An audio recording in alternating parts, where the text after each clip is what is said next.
Yes, well, I'm here with Stephen Sylvester, author of Detox Your Ego. Here it is. Stephen's a sports psychologist, and can you just tell me about the book first of all? Yeah, well, the main premise of the book is that under stress, when we're trying to do something that's really important, we have that stress reaction puts us into a difficult state, so we get quite selfish. So the idea of the book is to move people away from being selfish into being selfless. So thinking about how your performance or what you're doing can help others. And I found working with elite athletes who became world champions that the moment they thought of others, they were freer and happier to achieve a lifetime's ambition. So how does that work as an athlete? Obviously you've got to be focused on your goal, but how taking on that approach, how does that help? Yeah, it's fascinating because we're talking here at elite level, so you are very well attuned. The context is everything.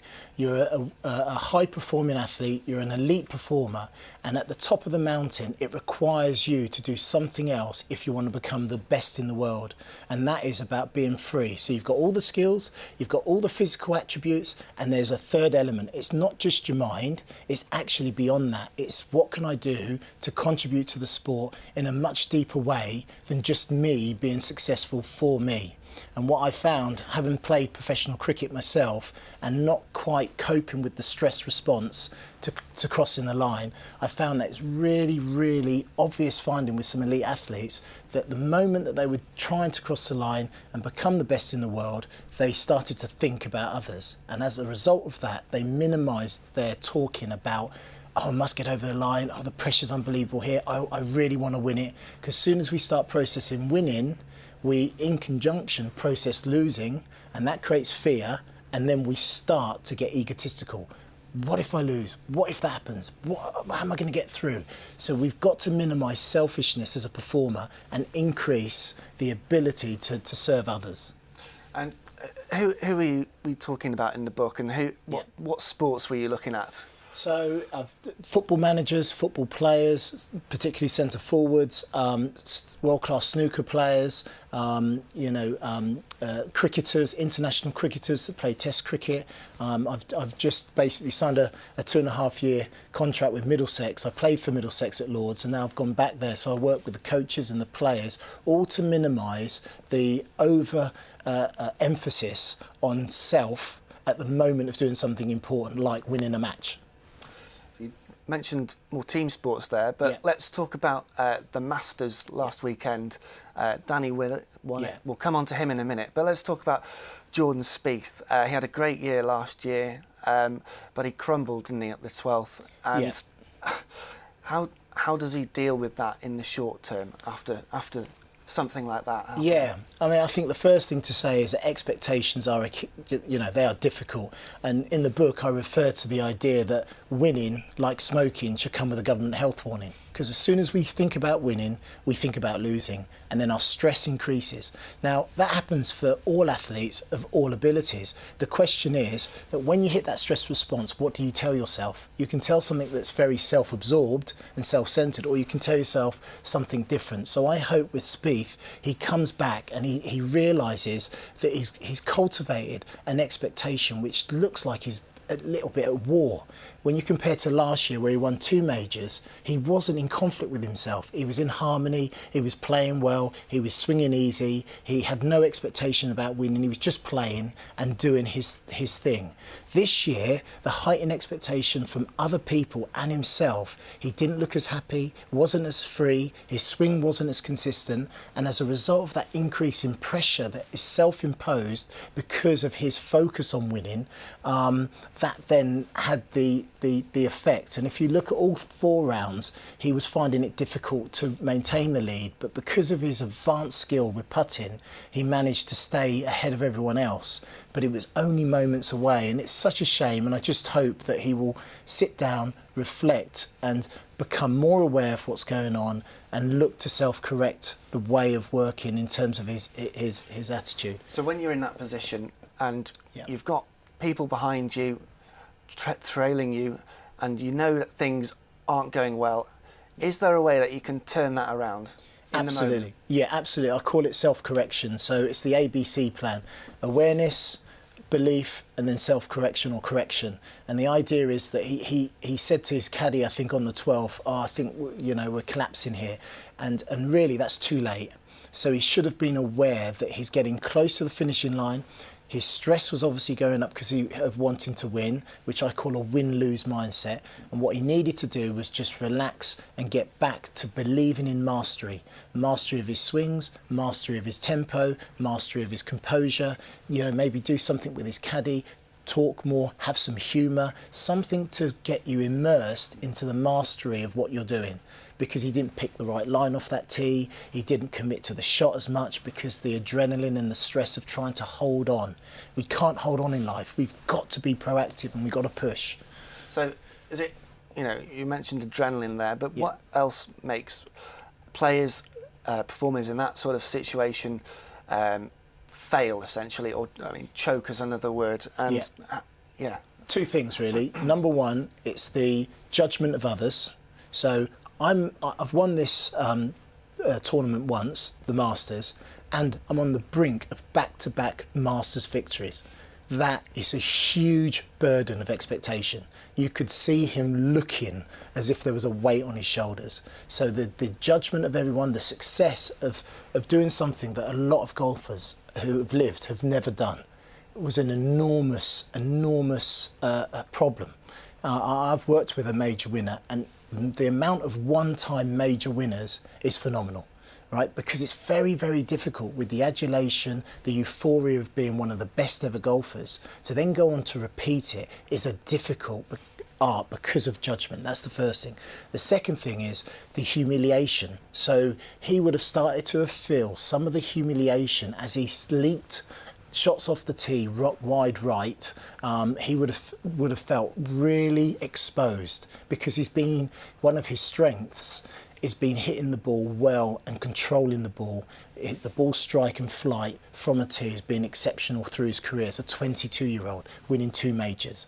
So when the ball started to leak right, he would have sensed a feeling of incompetence. This is really difficult. What's going on? And he's not realising there's been an emotional change. So those two things, the fear of humiliation, not being good enough, and the fear of being judged by others, are the two things that I would work with him on. Well, as you mentioned, 22, he's got time on his side, hasn't he? Yeah, definitely. So how does he now go away and stop something like this happening from in the future? I think it's perspective building. So I think he's got to realise his position in the game as an ambassador of the game, a custodian of the game at the highest level. I think he's got to increase his ability to have perspective. This burden of expectation is a problem, and he needs to address that and work out what his long-term purpose in the game is. How can he go deeper and longer and do more for others, the world of golf, and put things in perspective and get back to the 2015 mentality of, I'm just happy to be here. I'm just happy to be playing. And yes, I'm top of my game. I've got my caddy. It's a team approach. I think his team are a massive impact here. They need to get around him, be strong. He's got a strong father and mother and so forth. So I think that whole team approach, his caddy was instrumental. It was interesting on the 12th that the caddy didn't get involved and actually interrupt.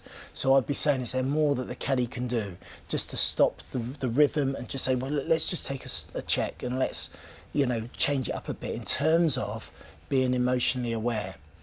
Well, so, in terms of football, let's take football for example, obviously you've got teammates on the pitch who are going to be pulling you through tough situations. So you're saying what he needs as an individual performer, he needs to take some of that burden off himself and actually feed off the caddy, if you're a tennis player, the coach, whoever is close to you. Yeah, I think the thing he needs to work on, mood and emotion, because he has won two majors without much thinking.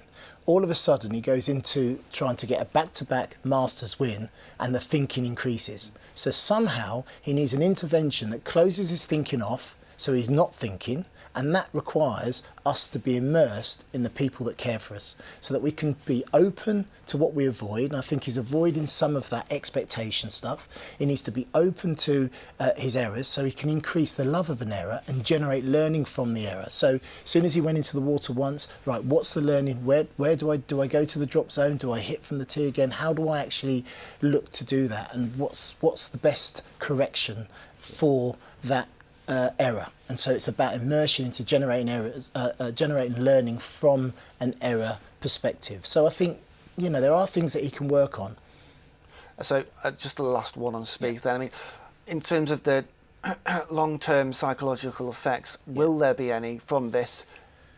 Do you think? I mean, I suppose it comes down to... In the short term? Yeah, both short and long term. Yeah, short term, most definitely. This will hurt and hurt and hurt for a long while. But as I said earlier, he's got a good support team. The ability to be open and not closed is where he's going to have a stretch and improve his performance all round in golf. And it's what I call latitudes of error. You need to have error in order to know how to do things right. So somehow he needs to build this into his function about how he comes back more strongly and works, you know, more wholeheartedly when he's under the pump. And I think I call it a continuum of selfishness at one hand and selflessness at the other. And my experience with at least 7 world champions has shown that if you're more selfless at his level, then it frees his swing. It frees your ability to play. So when we get more selfish, we get more anxiety, more fear, and, you know, we're not as joyful. And he certainly didn't look as joyful as winning the Masters last year. Well, one person who was very joyful on Sunday was Danny Willett, his first major. You know, he's shot to stardom overnight, really. How do you deal with all of that, and obviously becoming a father a couple of weeks before? Yeah. He's had a lot going on, hasn't he? Yeah, absolutely. I think the father thing is fantastic because I think that gives you perspective, because again, that pushes you more towards selflessness. You now are doing it for a bigger reason than you. I wasn't going to be at the Masters, then I was, then I wasn't, then I was, and eventually I made it. So being at the Masters and having the opportunity, everything was a bonus. My son's been born, Zachariah, and I'm absolutely blissfully happy. And let's not forget, when we are blissfully happy, we are free to express ourselves. When we're not happy, that's when we start to experience and pay attention to anxiety. So I would say he's absolutely fantastically happy. It was playing in the Masters was a bonus. This was only his second Masters event, so he had no expectation. He has been playing well. I think he's won 4 times on the European Tour. So he is building it, or twice, I'm not quite sure, one of those numbers on the European Tour. So he's building his career nicely. He's shown that he can handle the stress of closing out a tournament. And so, yeah, I think he will embrace this. I think he's got a good family from Sheffield, so they will give him perspective. And he's got Chubby Chandler, who's his agent, who will also give him perspective, who's been around for a long time in golf as an agent, worked with many players. So you need a level of perspective. And I'd be focusing on what's your purpose now? You know, how can you use this to fuel your next opportunity, but from a low expectation perspective? What's your next dream? You mentioned the one-time major winners. You know, there's plenty of them. Yeah. How does he become a 2-time major winner? Well, I'm telling you, when he's even just his party was different. You know, he's gone from the champions reception, and I've been lucky enough to be with a world champion in snooker at a champions reception, and it's just pure euphoria because you're with someone and the attention is overwhelming, even for his support people. I mean, his brother's been on the television, his parents have been interviewed. It's just, you're going from one plane flight to another, you're playing in invitationals, you're playing in other. The attention is overwhelming. And what he needs to do is really remember, what is my long-term contribution to the world of golf? And put that perspective in the front of his mind. And if he does, he will be able to cope with that higher level of attention, because what comes with that high level of attention is also a higher level of criticism. And, you know, and that's the thing that really then unhinges us under stress. So hopefully he will work through it, and he will get the right support to have that perspective. And, you know, in terms of the psychological way of doing things, it's now keeping up that level of performance, isn't it? How's he going to need? What's he going to need to do that? Yeah, I think in terms of performance, I think his levels are high anyway. So it's about maintenance, right, and containing what I call self. So can you contain your own urges of self-centeredness and self-absorption, and focus on doing your training right, your prep right? He's a hard-working young man, and you look at his schedule and what he does a lot. I don't think his schedule's going to change, so he will minimise the impact of this and go back to work, almost as if you're a lottery winner without anyone knowing you've won the lottery, and you just go back to your day job.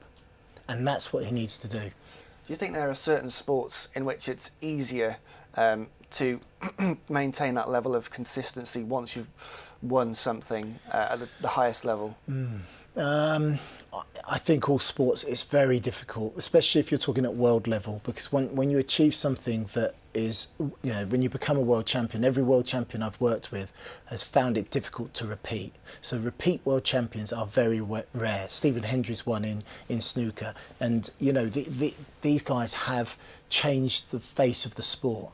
So if I was working with Willett, I'd be asking him, what are you going to do to change the face of sport? How can you win, not one, but two, but three? What's the plan to win 18 majors like Jack Nicklaus?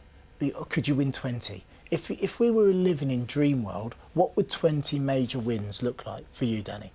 And I would want to get him immersed in that sort of conversation, just for the fun of it. No expectation, just dream world. In the greatest dream, you would beat Jack Nicklaus, but you can't do it on your own. You can't do it with self-centeredness. You've got to do it for a bigger cause than you. And if he gets that right, I can see him winning regularly. Well, we'll have to wait and see on that. But let's have a look at football now, Stephen. And Leicester City, closing in on the Premier League. They've got 5 games to go now. Yeah, fantastic. What do you think is going on in the dressing room at the moment in terms of their mindset? They seem to be really focused and intent on closing the job. What do they need to do now? I think they just need to maintain what they've done so far, which is minimise expectations about winning it, because that's bad. So we're not going to win it. We just don't know. We've still got 5 games to go. They're all very savvy on saying the right things to minimise the expectations of others. Of course, they will be flickering between, look what we're doing. But as a group, they're maintaining a rhythm. And that rhythm is the dynamic in the changing room, the banter and the humour by certain players. And let's not forget, these are world-class footballers that haven't been identified necessarily as the world's best. So then they've been rejected by other clubs, so they've come together, and it's almost like they're fighting a cause that's not just about winning matches. It's showing that you can be someone when someone's judged that you're not. So they've had rejection, some of the players, and don't forget, Nigel Pearson has cultivated this group, and the clever thing about Ranieri is he's come in and he's just looked at things, and actually he's been a bit more human. Let's just take 5 minutes off, let's go for a pizza. The players are like, what? Can we really? So it's just been a little bit more, you guys, you're good enough, your best is good enough now, just relax. Keep doing what you're doing. Their brand of football is strong, and let's continue that on. And you can sort of almost compare them to the situation that Liverpool were in a few seasons ago as well. Do you think that there was too much pressure around Liverpool then because they hadn't won it for so long, whereas Leicester are coming in and it's going to be their first time? Yeah, I think absolutely. Let's not forget, Leicester aren't in a win-lose mindset because they've already qualified for the Champions League, where the objective for the year was to stay in the league. So they're like, this is a bonus. They may as well be on holiday. The fun, the banter, the enjoyment, the euphoria, I think it's all brilliant. There is no expectation. And they have to guard against that, and that's self-protection, self-care. Self-care means each player cares for doing the right job at the right time and being all in. And what you've seen with Ranieri, he's got them as the collective. And as a collective force with a clarity of brand of football, their movement through defence, midfield and the forward line is unbelievable. So they've got a way, and they've got world-class players that will be, you know, the envy of Europe. So in terms of preparing them now for the last 5 games, Yep. what would you do? So I would firstly do some observations.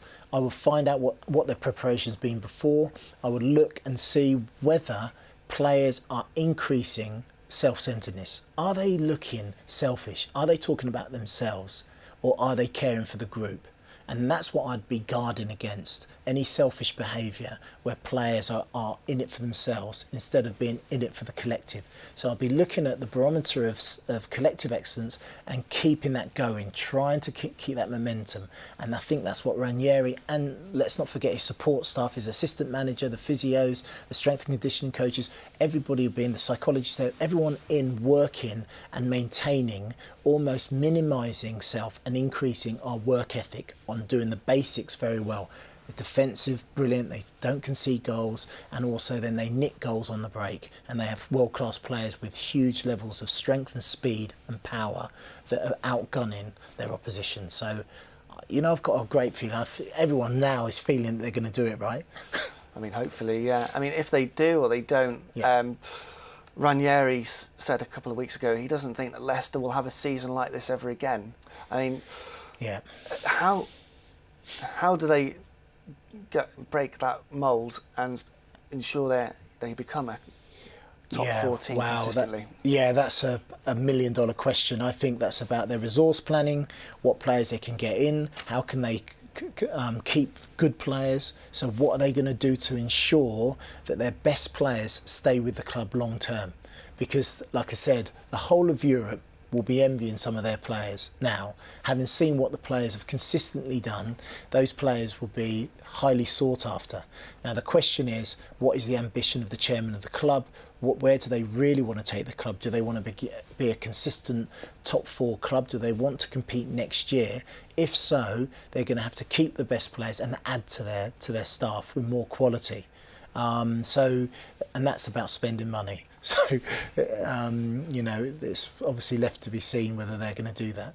And final question, as a sports psychologist, what's the one key bit of advice that you give to a top performing sports person? I think the key advice is, number 1, believe in mastery. Get deep and get immersed in the mastery of your skills under stress, and think about what those skills can do for others. Brilliant. Thank you very much. Thank you. Thank you.